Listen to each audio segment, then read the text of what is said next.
Hello, luminaries. Wow, last week was quite a doozy with the new moon eclipse and the midpoint of our Mercury retrograde. Well, this week we have lots of time for integration. So, what does that mean for you? Welcome to the Savvy Luminary podcast, Astrology for Entrepreneurs.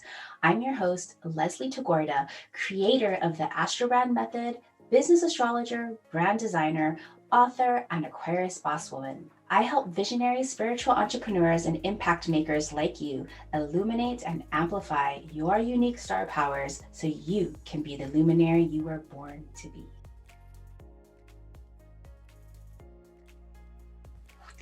I love understanding all of the cosmic transits that we are all feeling.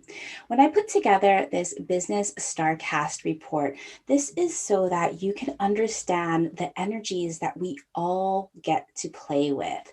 Remember, these are collective cosmic energies available to us all, and there's nothing to be fearful of. Even if there's something like a challenging retrograde or a square that you might be feeling, because instead of looking at a transit as being challenging or hard, we get curious with how do we get to use this energy in our lives, in our businesses, instead of working against them. So as you're about to listen to the cosmic notes of this upcoming week, I urge you to get curious about what you need to learn and how you get to work with this energy in your businesses.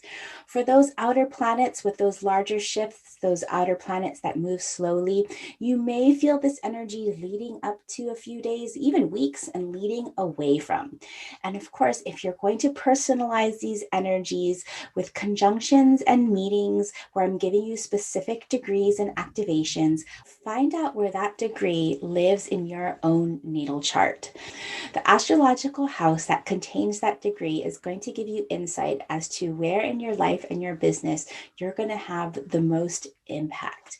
And if you have any natal energies that are also being activated by any of these cosmic energies, that's going to give you more insight as to what's coming up for you in your own business.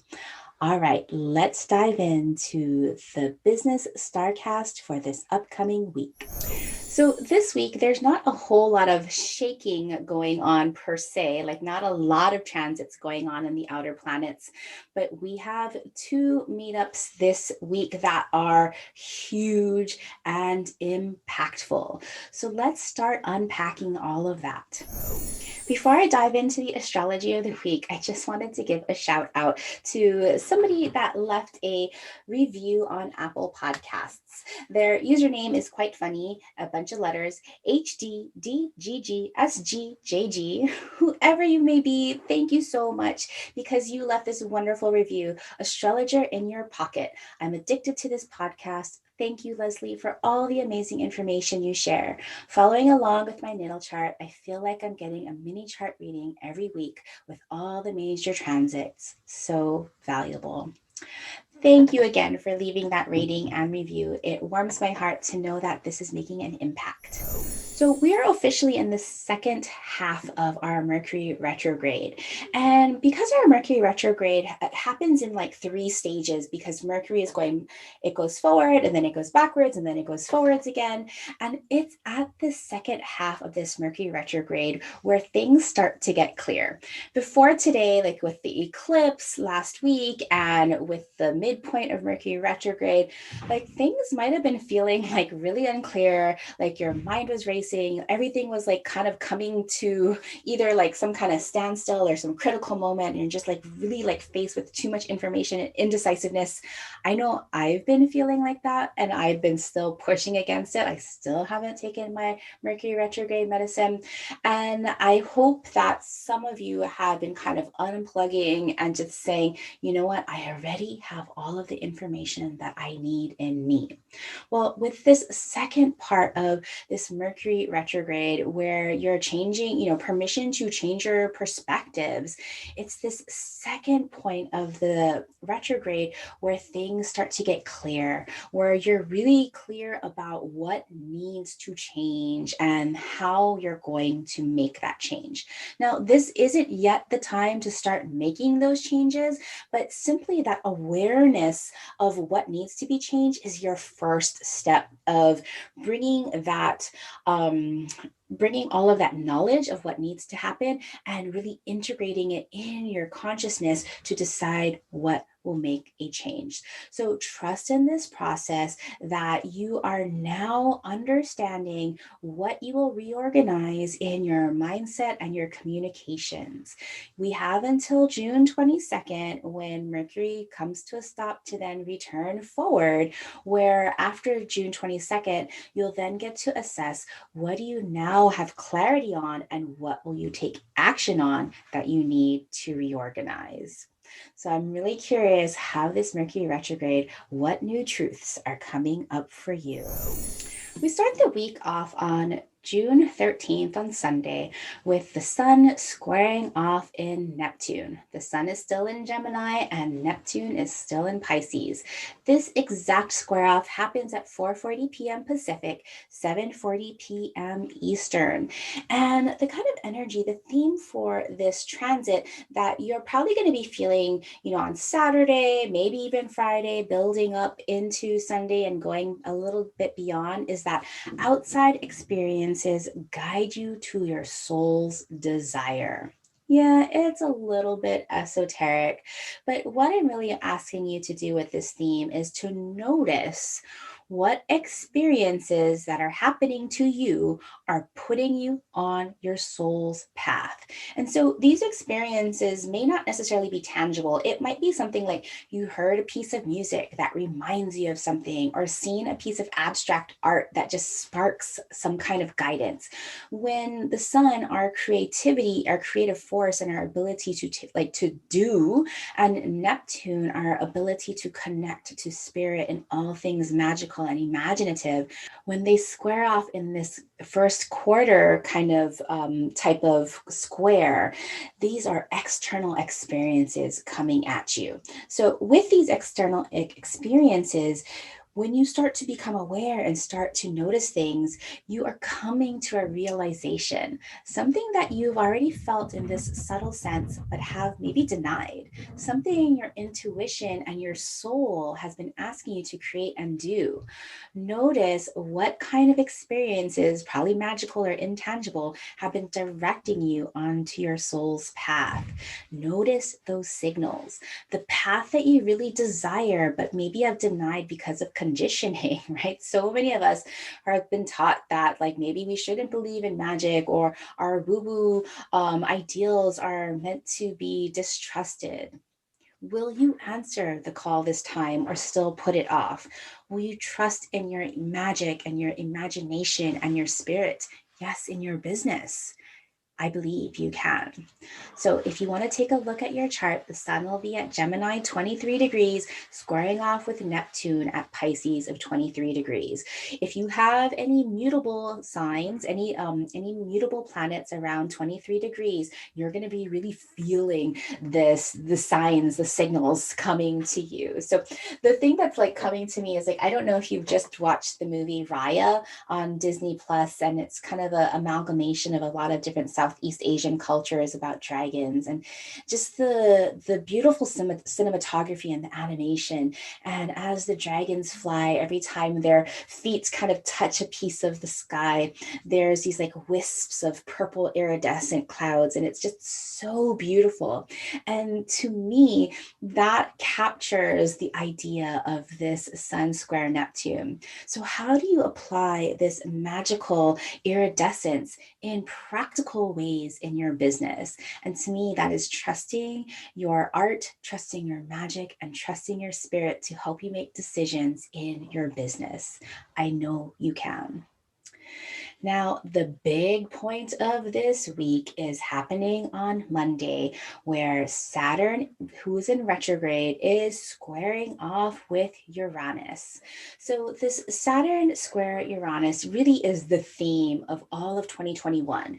This Saturn and Uranus are in aspect, in orb, meaning their square is basically happening all year long, but we get three exact meetups this year in 2021. The first meetup happened back in February, February 17th, and then today on June 14th, and then it will happen again in December. And so both Saturn and Uranus will be squaring off always in fixed signs. Saturn will be in Aquarius the entire time, and Uranus will be in Taurus the entire time. So Saturn in Aquarius is about fixed thoughts, fixed ideas. And with Saturn, that's like systemic ideas. And then Taurus is fixed earth. So fixed stability, and Uranus is that ability to revolutionize. So you can see how this Saturn squaring Uranus has many different levels, from a collective, like what's happening to our society with governmental structures, with social structures, with health structures, with environmental structures all coming down.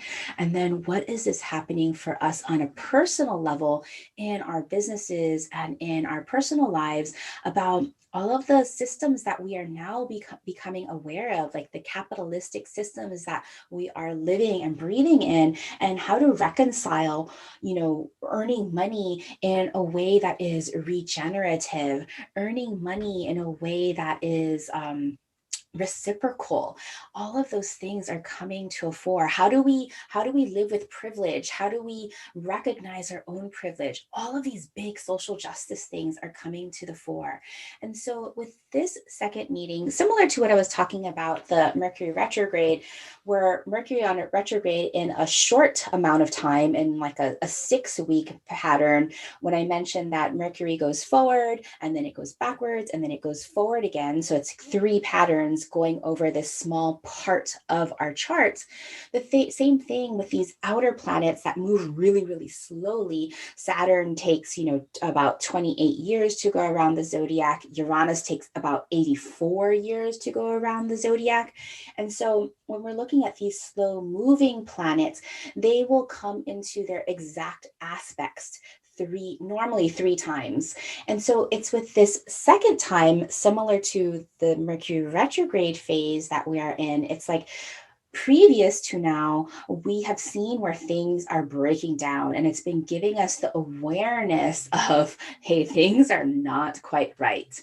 And now after this exact square off, this now until December, for these big systemic changes, this is giving us that second pass that's allowing us to see, like, okay, how are we going to fix things? What do we need to take action on? And what kind of plan do we need to make?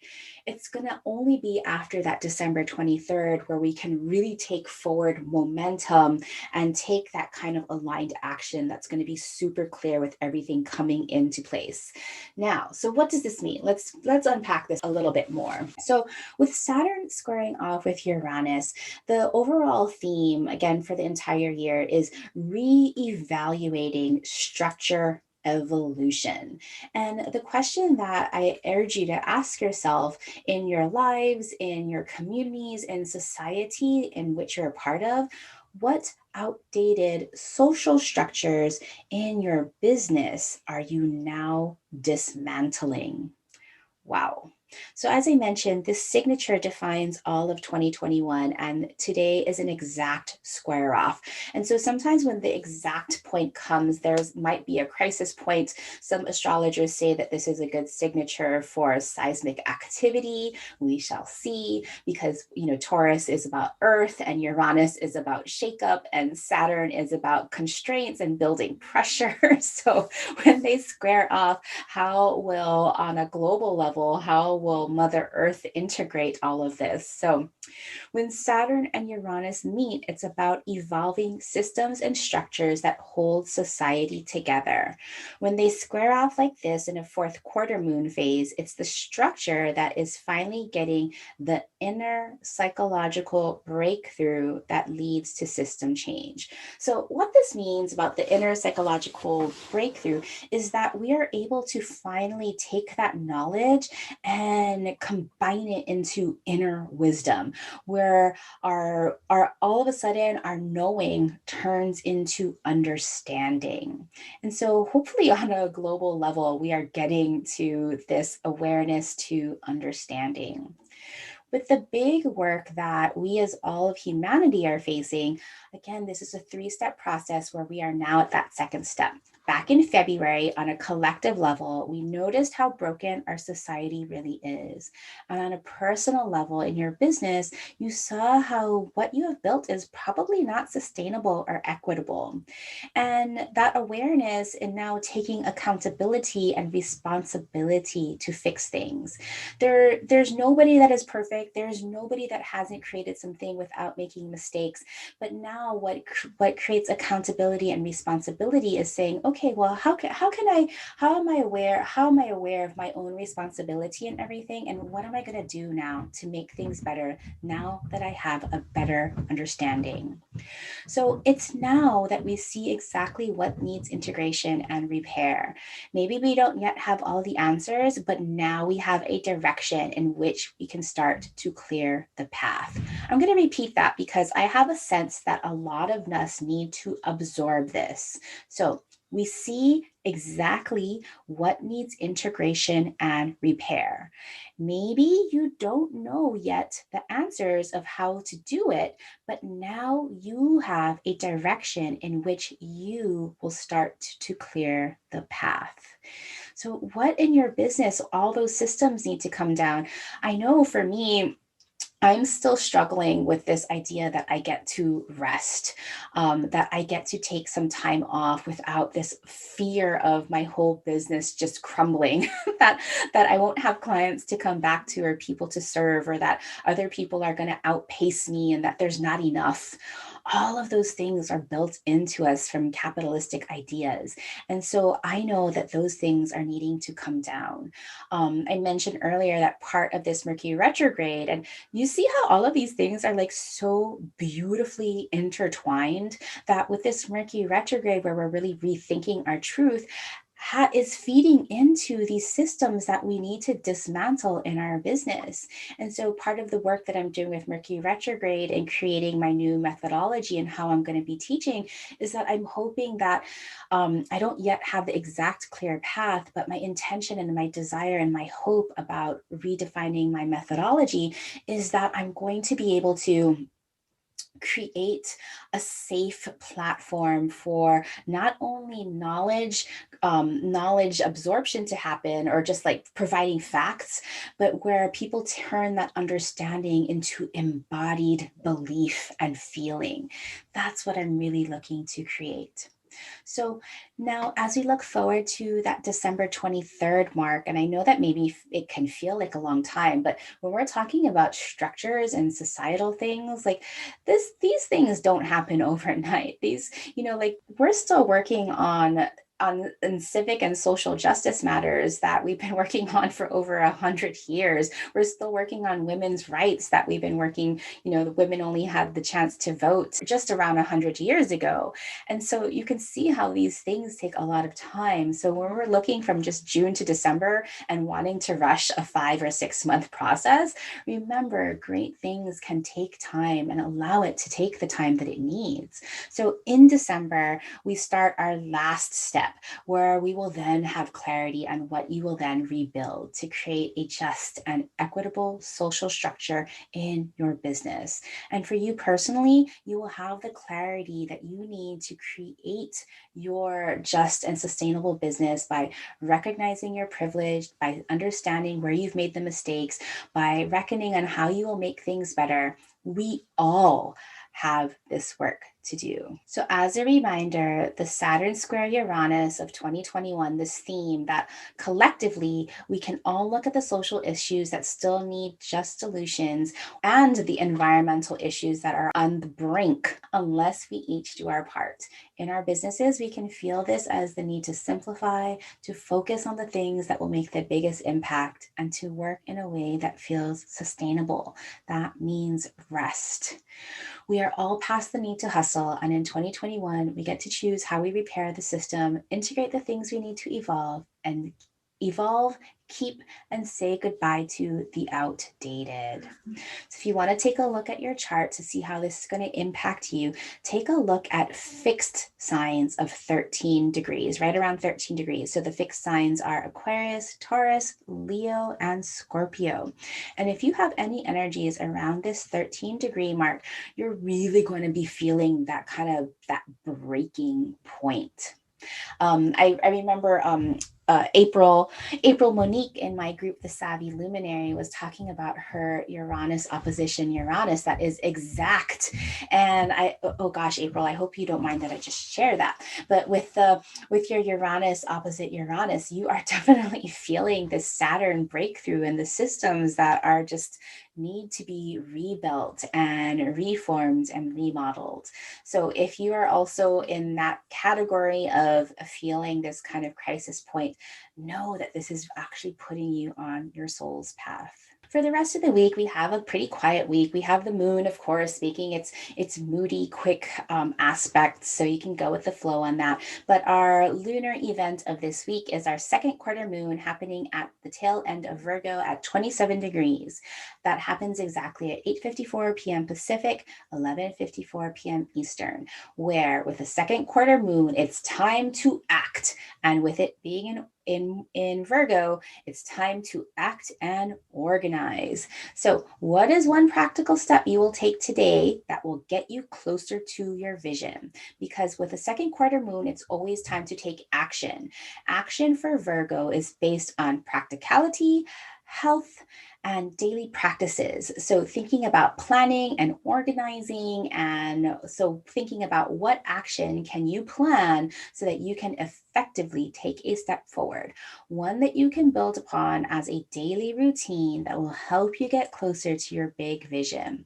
It's also at this time that Jupiter steps on the brakes before going retrograde next week. So as Jupiter steps on the brakes, it's going to be stopping at 2 degrees of Pisces. This is the farthest it's going to go into Pisces. It's second home, its second traditional home of Pisces. And as it steps on the brakes, it's going to drill down and really illuminate old beliefs that need to disintegrate so that you can realign your big vision and big dreams. So I hope you can see that this week is really an inner integration week. And what that means when I'm talking about inner integration is that all of the content and all of the information that you have collected is now finally starting to make sense. You are turning that knowledge into wisdom. And actually, before we go, I'm going to share with you this card that I pulled yesterday, and it still has so much meaning for today. This is from Colette Baron Reed's Spirit Animal Oracle. I interviewed her yesterday, and she's coming up on July 7th. So stay tuned for July 7th. I'm so excited to present that interview. But for yesterday, I pulled a card that has actually a lot of applications for this coming week's energy. And so this I pulled yesterday, Wolf Spirit, turn knowledge into wisdom. And what Colette writes in her book about turning knowledge into wisdom, which is all about this inner integration that I've been talking about, the oracle message is, Wolf Spirit leads you deep into the enchanted forest that holds the secrets to your life. Can you sense her beckoning you to follow, asking you to take all you have learned and all you are learning and make it yours? Can you integrate it into all your body, mind, and spirit? Whatever lessons you've learned along the way, do not leave them unexamined. Be loyal so your dreams to your soul and to turn knowledge into wisdom and experience into magic. Oh my gosh, that's so beautiful. I have to read that one again. Be loyal to your dreams, to your soul, and to turning knowledge into wisdom and experience into magic. You are the one you have been waiting for. Be still and know that the sound of your heart beats in harmony with the whole world. The appearance of wolf spirit is an auspicious omen that says you are truly in alignment with your destiny. Oh my gosh, how powerful is that? She says it so beautifully about how we can turn our knowledge into wisdom and our experience into magic. Thank you, Colette. So, everyone, have a beautiful week next week. Spend some downtime integrating and trust in that process that you don't always have to be doing something. But if you do feel the energy to be doing, then go for it without any fear. All right, luminaries, I will talk to you soon. Bye. The greatest thing that you could do to me to pass things forward is to head over to Apple iTunes and leave a rating and review for this podcast. Let others know what you think, and each rating and review helps this podcast be more visible to listeners like you.